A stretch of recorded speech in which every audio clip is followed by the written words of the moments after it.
Well, the information in my possess for these two anterior crowns, you can see them 1 and 2, are sent to me by the dental office in a digital picture form. And in this case, the doctor is sending me shade A3, which is trying to compare to the rest of the mouth and trying to match color. In this case, besides the fact it's a digital picture, and it can be always distorted by the PC monitor and the quality of the colors that are tinted in this monitor, but we can have mostly an idea of comparing how an A3 is in the entire contest. In this case, I can see that the shade seems to be a little bit more lightful and a little bit more dull compared to the rest of the other teeth. It needs like some more translucency to the case, and besides color fact, I am able to see how these two anterior temporaries integrate in the contour of the upper arch, and how aesthetically they fit in this case. So it's not that I'm going to exactly recall these contours and these forms, but it gives me an idea about how the tissues are looking. I mean, it's more than just a study model in this case, and it also allows me to to do a little bit more a case can be done than just having some paper information or written information. I have on my right hand side here other pics, to be able to compare this A3.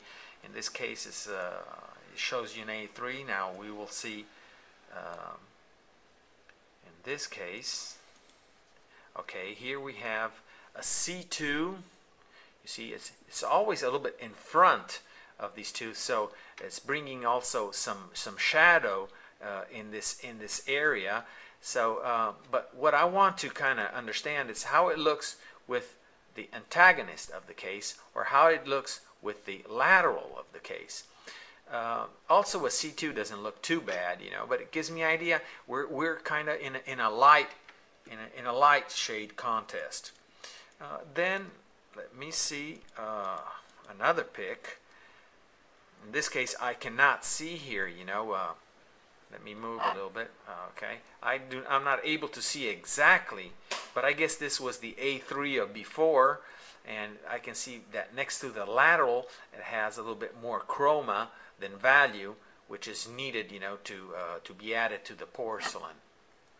So this is the contest, and this already gives me quite a bit of information to be able to work out the case and to do my best with it. Anyway, from here now, from the monitors, we can move on to the station where we're going to be working today. And before I get on a case, everything is already set, because once I sit down, I don't want to be disturbed, because porcelain, is going to be wet, and it doesn't need to be. It cannot just be abandoned to itself. So I have read my information from the pan. This is where the case is, and I have already set on my left hand side, because this is where the porcelain is going to be, where the case, here's the case, and here are my copings that are opaqued. And I have already prepared my brushes. I have a 0, a 2, and a number 4. I do also have number 6 and a number 8, which, if it will be needed, I can always pick them up and get to work. I do have a condensing brush. I have also a self-made brush, self-made blade. With this, I'll be doing some cutting to integrate some enamels, and a spatula for the mixing. and I don't know how you call this, but this is a little bit for doing some very thin occlusion marks, and then of course a measurement to measure my porcelain. So on my bench instead, what I will do after I've seen the colors of the case, I do have an A2, because I do want to have an A2, which is a lighter part of the crown. I have an A3 for opacious A3, which is going to be needed for all the gingival, the cervical area. I have some Chromoline made by Boldrini. This is this gives extra chroma and color, and in this case I have an A3, which I will be mixing inside the A2 to have exactly something to match the real nature in the mouth. Then I have some clear enamel, some translucent, and some medium enamel. Plus I have, for enhancing colors from Chromoline, some red-orange mamelon and some yellow-orange mamelon, which I will be using inside the occlusion of the crown, inside the lingual part. Then for tutorial reasons, I do have some colorized these pens. I can color my porcelain, so I can put in evidence the different colors, the different enamels, so you will be able to see when we will be working on the case exactly where each piece of porcelain is collocated. So area must be ready. Oh, by the way, this is a small dish where I will have distilled water, and I do also have here an area of sponge where I can, once I wet my brush, I can dry it and have it clean and a pointed tip, and a tissue ready also for drying my porcelain. So this is about it. Oh, and by the way, my sculpturing, my liquid. This is a liquid for mixing ceramics.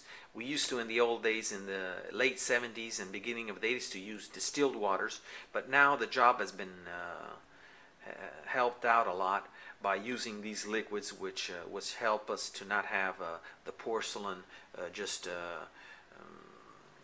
dehydrating and slumping down. So instead, with these liquids, porcelain stays exactly on the spot where you do put it. So this will be the area that we will be assisting to the job. As you can see on the left hand side, I do have my porcelain, my brushes, and quite a bit of tools, because once I will have the case in my right hand, when I will need something, all I need to do is reach out on my left, and everything will be handy and ergonomically set to work in the right way.